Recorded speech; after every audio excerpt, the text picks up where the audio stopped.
Hi there, I'm Live Average Gamer, and I'm the guy that made the sexualization and body image videos. Welcome to a new series that I want to work on in tandem to the sexualization series. In this series, I'm going to be taking a look at different female protagonists in video games that I think do a really good job of standing out in the medium and perhaps get overlooked by the general public. So let's get this out of the way. There are more male protagonists in video games than female protagonists, though the gap is closing over time and there are more games that allow you to control the sex of your character, so I don't personally find it to be an interesting conversation for two reasons. The first being that literally no one cares unless they are arguing with a stranger online. No one lies awake at night thinking about how one day there will be 1032 male and 1032 female protagonists in gaming. The second reason is that it's easy to weaponize, and radical thinkers on either end of the spectrum have leveraged this into some sort of weird dance. For example, we talked a bit about Bayonetta and how it's often used as a talking point by feminists as an example of how to sexualize a character without objectifying them. Now, I don't agree with the assessment, but watch the video if you want to see that. The point is that Bayonetta became a prop for feminist ideals and was often used as a banner of representation by members of the LGBTQ community. However, it came as a shock when people that attached their identity to the character of Bayonetta learned that she settled with a man and chose to live a life that would be described as heteronormative. The last paragraph of this article by Polygon titled Bayonetta 3 Broke My Heart sums up the cognitive dissonance quite well. To quote, "I don't know what to tell longtime Bayonetta fans about this game, let alone newcomers hoping to come aboard with this installment. If all you care about is button ramming combat that's similar to Devil May Cry, you'll have a ball. But if you ever wanted to believe that there was something deeper to Bayonetta's story, some grander statement about femininity and sexuality and power dynamics, you'll find the truth to be quite a disappointment. Viola did tell me at the very beginning of this game that it would reveal this fundamental truth to me. I only wish I could have lived in ignorance for a little while longer." End quote. This author, along with many others, had used Bayonetta as a representative for their ideals for so long that they literally forgot the part that it's a video game character. A video game character that never outright stated within the game that they aligned with the ideals that certain fans willed into existence. Kinda ironic that both ends of the spectrum will objectify fictional characters for different reasons and then point at the other side and complain about objectification. Anyways, we're not talking Bayonetta today. My point is that there is so much radical rhetoric around that it can be hard to find heroines that aren't steeped in it when talking about video games. So today we're going to talk about my favorite female protagonist in all of gaming. In fact, I had to dig up my PS3 to record this one, and to my surprise, I forgot that she's my background wallpaper. Today is about Nariko from Heavenly Sword. Never heard of Nariko? Yeah, weird that.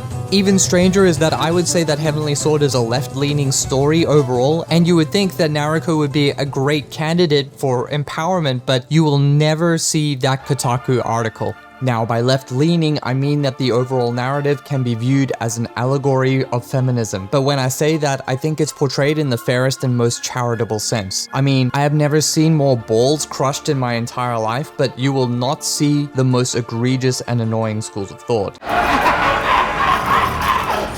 For example, you are not going to see choice feminism where any possible action a woman can take is affirmed, and you're not going to see adaptive preferences being affirmed. This being the idea that your first and second order preferences need to be aligned to claim autonomy. What I am saying here is that this story may have political underpinnings, but it is tempered in a way that flows naturally and recognizes the distinction between the rigidity of political academics and the skill of being a storyteller whose primary aim is to delight, surprise, and immerse the audience first and foremost. Anyways, why doesn't anyone talk about Heavenly Sword? Well, there's a few reasons for it, so let's go through them. The first one being that Heavenly Sword was a PlayStation 3 exclusive that came out a year after the release of the PlayStation 3. And look, you're thinking this PlayStation 3? but it was this PlayStation 3. The one that cost $1,000 redos that no one could afford. You had to explain to your parents why Blu-ray was the way of the future, the same way that crypto bros sell rug pulls, just to get your parents to consider it. And that's before any of the games or accessories. Now on top of this, Heavenly Sword was an unknown game, a new protagonist that no one knew about, and it was 2007. Like, I sometimes joke that 2023 is the new 2007, but let me give you a look at the competition. You ready? BioShock, Uncharted, Crysis, Super Mario Galaxy, Call of Duty 4 Modern Warfare, Team Fortress 2, Portal, Halo 3, Assassin's Creed, Stalker, Mass Effect, God of War 2, World of Warcraft Burning Crusade. This isn't even the whole list. 2007 was a massive year for gaming that pushed many of the boundaries for quality and quantity. So Heavenly Sword was a newcomer exclusive on an expensive console that people didn't want to buy at the time, competing with titans of the industry, and to make things worse, the game struggled to hold its frame rate, which was not great for a hack and slash action game. Now, this is not a review. I think that Heavenly Sword has been fairly pinned with its Metacritic user score of 7.3 for the reasons I mentioned, coupled with being a shorter game with some annoying mechanics, and it's also just really quirky. Like, listen to this. General Flying Fox, I will choose to believe that the reason you let it slip through your hands is some elaborate attempt at humoring me, and not because you are an incompetent fool.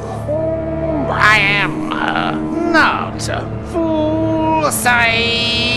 It's a matter of opinion, sweetie. Did something speak? So yeah, it has a bit of hate it or love it energy, but it has energy and no one can deny that. So what happens in Heavenly Sword and why is Nariko such a badass? Nariko is born into a clan that centers its existence around protecting a sword that is believed to have once been wielded by a deity and used in a battle against a great demon. The sword was left in the mortal realm, which then caused people to fight over the sword. The sword then began consuming the life of the wielders. Nariko's clan took it upon themselves to steal away the Heavenly Sword with the prophecy that the deity would be born in the year of the Fire Horse to reclaim the sword and lead the people into the promised land. Good news, Nariko was born in the year of the Fire Horse. It's all my fault.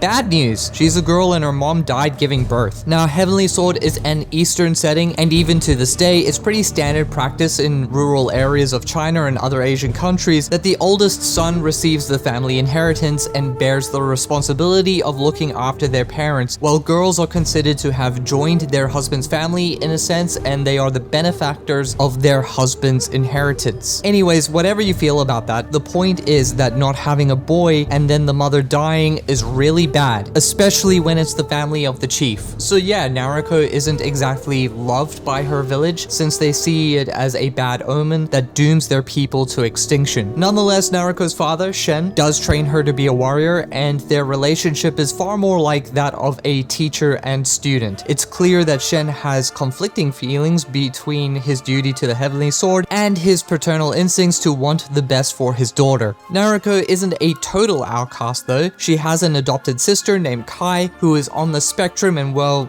she's an oddball. Bird or worms?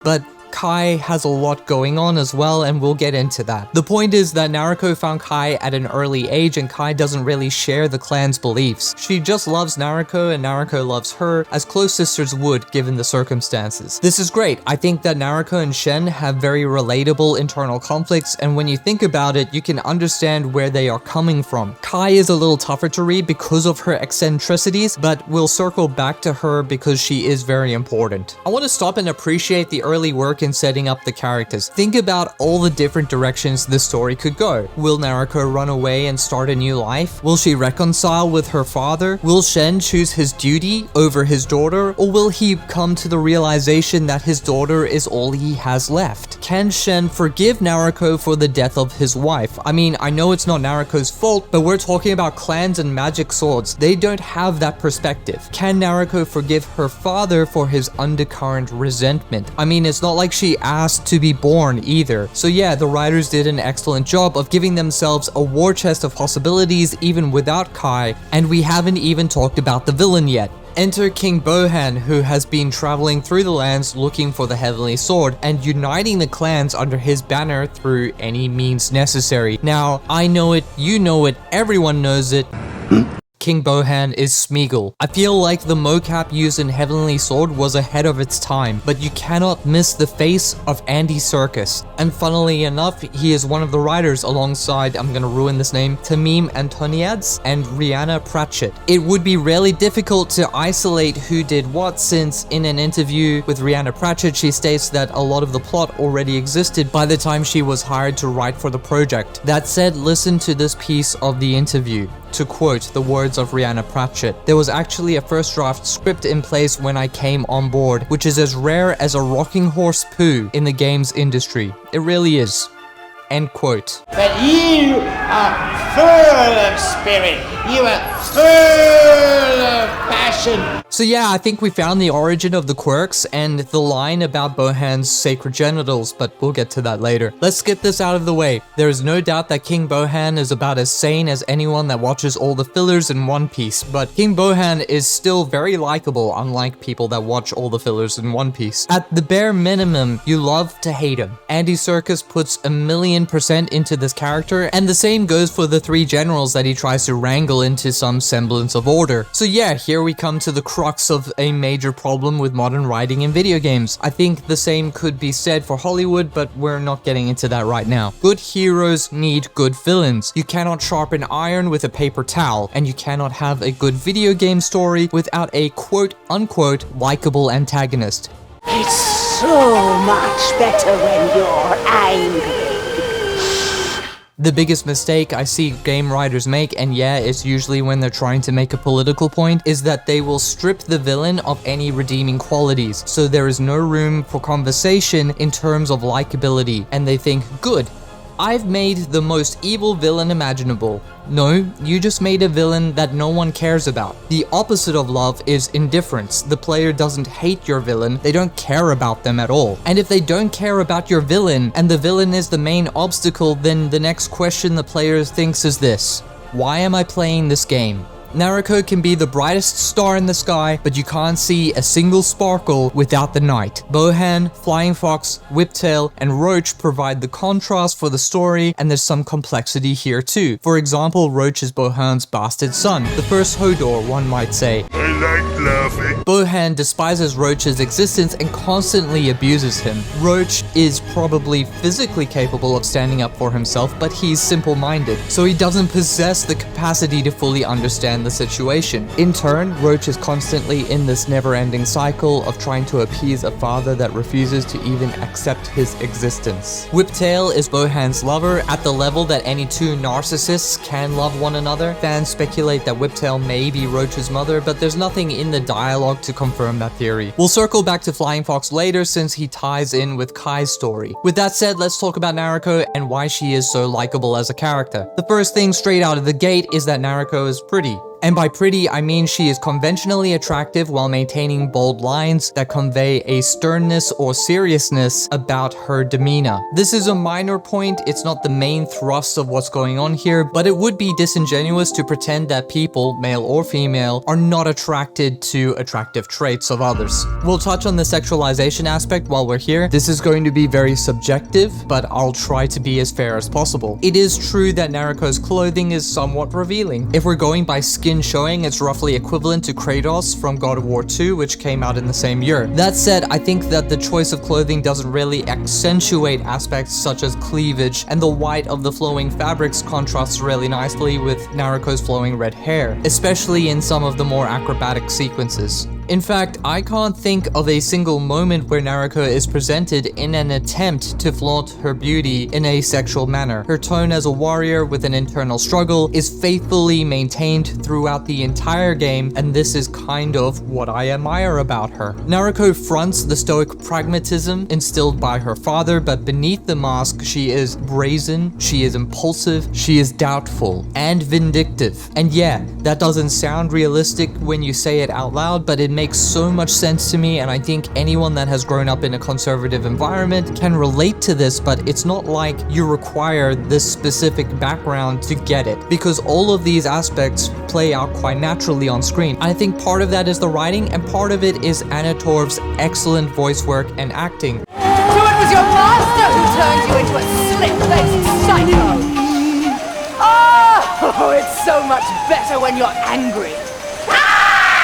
Anna Torv also plays as Tess in the Last of Us TV series, just in case you were wondering. I mean, Anna's voice and delivery is unmistakably both feminine and incredibly bold. Nariko commands attention when she speaks, and that is saying something with this cast. You can say what you want about the eccentric nature of the characters, but they are handled with a level of care that we don't see in a lot of our current media. So look, I haven't gone too deep into the story, and I'm assuming from here on out you have either played Heavenly Sword or you never intend to. So we're entering major spoiler territory here. Now I want to demonstrate how Nariko can be both pragmatic and emotionally driven. Nariko states fairly early on that she has nightmares about her father trying to kill her in her sleep, and this is accompanied with a real scene where Shen picks up the Heavenly Sword and holds it over Nariko, only to stab the sword into the ground at the moment Nariko wakes. It's at this point where Shen gives Nariko the responsibility of protecting the Heavenly Sword. Now the scene is a bit ambiguous. We're obviously led to believe that Shen is about to kill Nariko, but did he always intend to give her the sword, or did he change his mind at the last moment when he realized he couldn't kill his own daughter? We don't know.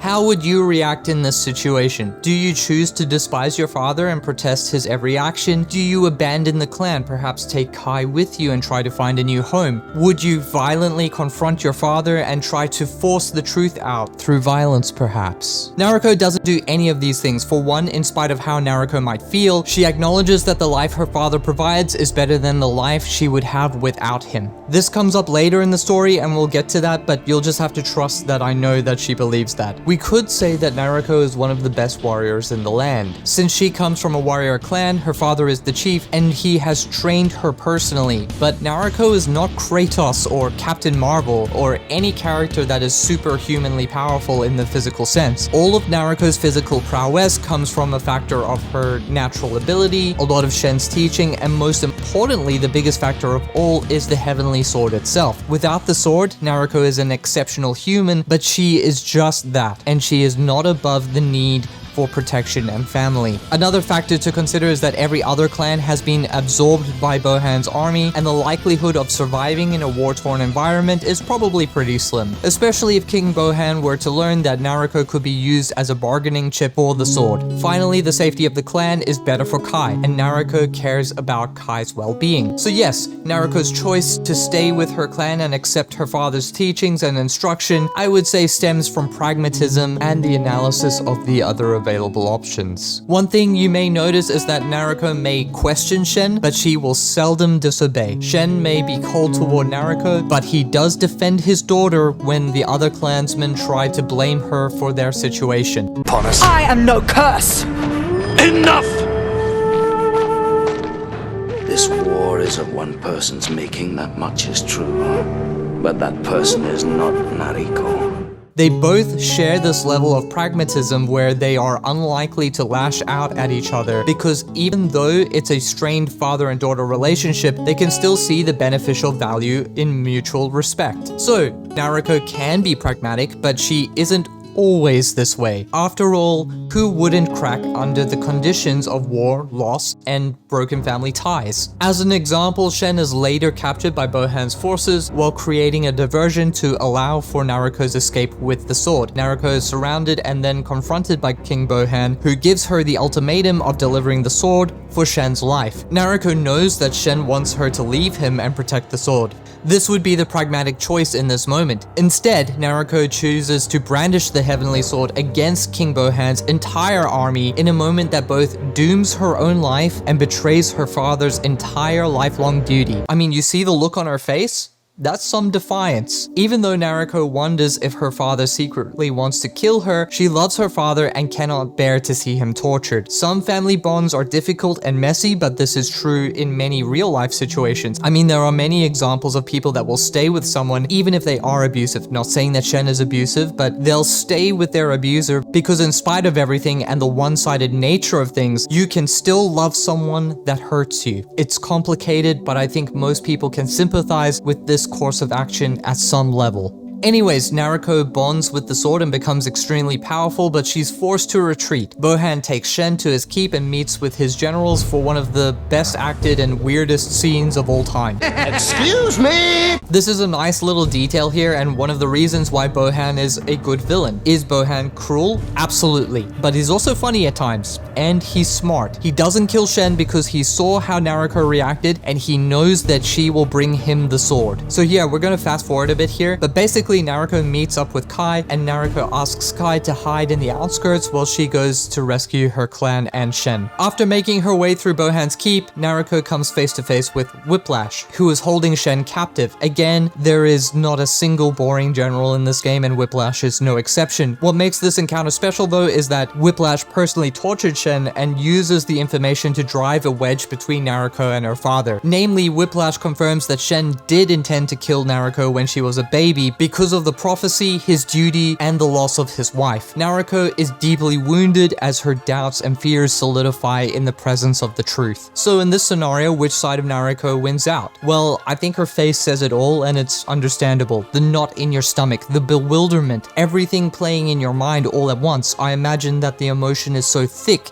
that it is hard to even put your thoughts together. In the heat of the moment, Nariko cannot bear the thought of Shen's betrayal and demands that Shen leaves, knowing full well that he will be killed by Bohan's soldiers. Nariko, leave me. This is the major break in Nariko and Shen's relationship, and as far as Nariko is concerned, she has been dead from birth, and she will die because of this stupid sword. The heavenly sword took everything from her before she was born, and her life is forfeit anyways. Nariko mortally wounds Whiplash but passes out in the process. Bohan gets the heavenly sword, and Nariko is imprisoned where she vows to kill Bohan. Now, fortunately for Shen, Kai got bored and followed Nariko into the keep, so Kai rescues Shen, not really understanding what just happened. Kai then later catches up to Nariko in prison, and Nariko convinces Kai to go to Bohan's armory and steal the heavenly sword. While Kai is stealing the sword, she is confronted by General Foxtail, and this is where we learn about Kai's troubled past. Can I just say here that they did an excellent job of portraying Kai with a childlike demeanor who is eccentric but also extremely likable. Children or childlike personalities can be really hard to convey without being annoying, but Kai never comes across in this way. Anyways, we learn that General Foxtail killed Kai's mother in front of her, and seeing Foxtail triggers this memory, sending Kai into panic. Now, General Foxtail is an evil guy, so he toys with her by chasing her around while Kai tries desperately to get the sword to Nariko. Meanwhile, Nariko is thrown into a gladiator's arena and has to fight for her survival. In the nick of time, Kai gets the heavenly sword to Nariko, and General Foxtail continues to pursue Kai off screen. What happens next is important because it acts as a mirror for the opposite end of the narrative. King Bohan sends his son Roach to fight Nariko in the gladiator pit. As the fight progresses, Bohan relentlessly chastises Roach for not being able to kill Nariko. Eventually, there is a point in the fight where we see Nariko actually sympathize with Roach's predicament and suggests that he should run away from his father. Of course, Roach is too conflicted to think things through and doubles down on his efforts to kill Nariko. In the end, Roach cannot beat Nariko, and he begins to cry uncontrollably as Bohan continues to berate him. Basile!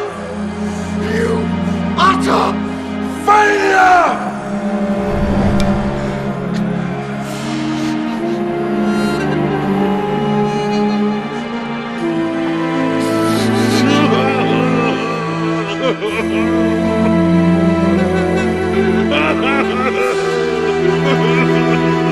Nariko doesn't say anything, but I think it clicks for her that in some way Roach and her are not so different. Both of them were seen as a curse by their fathers, both of them are rejects within their clans, and probably more importantly, I think it struck her in that moment that Roach loves his father in spite of everything, and she sees herself in that. It's a brief moment because Kai cries out for help and Nariko chases after her and General Foxtail. Unfortunately, Nariko is too late and General Foxtail hangs Kai in front of her. Nariko, driven to avenge her sister, attacks General Foxtail. Now, it turns out that Kai isn't dead because she managed to slip one of her hands through the noose and uses the last moments of consciousness to kill General Foxtail. Nariko then rescues Kai and returns to seek aid from the only place she can. Returning to the clan, Nariko and Shen's reunion is tense, but there isn't much time to dwell on it because they learn that King Bohan has followed them to their last fort. They're helms deep, so to speak. I mean, yes, it was 2007 and Gollum is in the game. There's heaps of Lord of the Rings references everywhere. Shen asks if Nariko had returned to fight for her people, but she responds with this. I am here.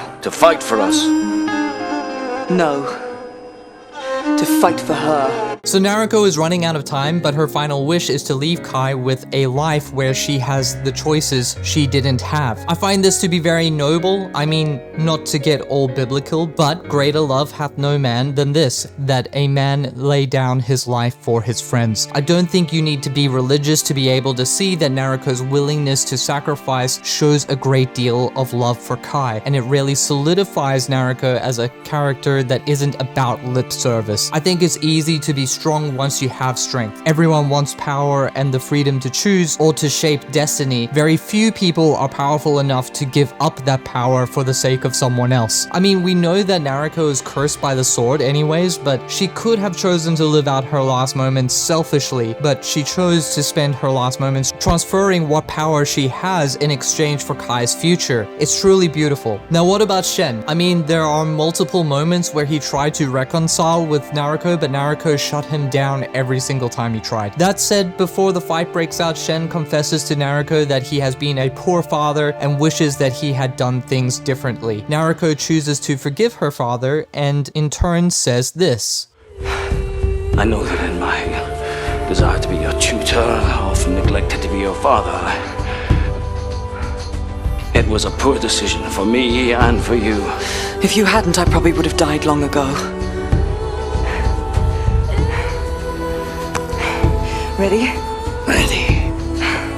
So there you have it. Nariko manages to absolve her father in spite of his betrayal and chooses to respect the upbringing that he provided. I can't help but to think, and this is just my thoughts, but I feel like her interaction with Roach played in her mind, and I think one of the aspects that caught was that even though there are many similarities between them, the disparity between Bohan and Shen caused her to have a more charitable outlook on her own upbringing. That's just my headcanon though. So then we have it, the final fight, and I know why you're all here. Here's a clip of Andy Serkis screaming about his sacred genitals. We must destroy that female hell hag, that demi-devil who lures me ever towards her, waiting for the moment when she can sink her slavering jaws into my sacred genitals! Anyways, Nariko has a badass internal monologue with the bazooka and she kills a ton of people before the sword decides her time is up and she dies in the middle of the battlefield, surrounded by Bohan's men. I won't let you kill me. Except in her dying moments, Nariko convinces the Heavenly Sword that it needs Nariko to derive purpose. So, the Heavenly Sword takes a moment before saying, okay, and restores Nariko to the mortal realm empowered with the full might of the sword. In this moment, Bohan makes a bargain with the Raven Demon that has been at his side the whole time, and Nariko and Bohan have their big showdown. After Nariko defeats Bohan in his empowered form, the demon leaves him and returns to Raven form. The Raven pecks out Bohan's eyes in a final display of rejection before flying away. It's at this point where Roach arrives crying for his father, and it's the first time in the game that Bohan acknowledges Roach Roach as his son, and Roach proceeds to plead with Nariko to let him leave with his father. This is another reason why I think Nariko sympathizes with Roach, because in this moment she chooses to grant Roach's plea and allows them to leave unharmed. Shen exclaims that Nariko is truly the embodiment of the prophecy because, you know, she's glowing now. But Nariko corrects her father,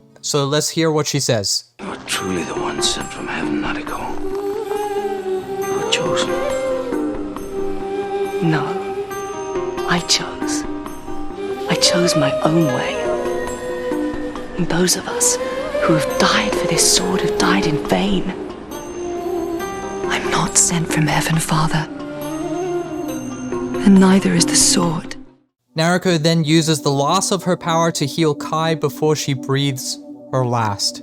Anyways, I'm not crying, you're crying. The closing scene is Nariko's funeral, where Shen recounts how Nariko was the warrior born of the prophecy to lead their people out of darkness and into the promised land. The implication being that the worship of the sword itself was the darkness, and abandoning it as a deific relic to die for removed the shackles from the minds of the people. Nariko revealed that it was not from heaven and not at all worthy of their lives. Her clan had toiled in vain for a thing that never cared for them. The promised land was beneath their feet this whole time. They had only to open their eyes and see it. It's a beautiful ending to a beautiful story, and though it is bittersweet, I respect Ninja Theory for writing such an impactful end to who I consider the greatest heroine in all of video games, Nariko from Heavenly Sword.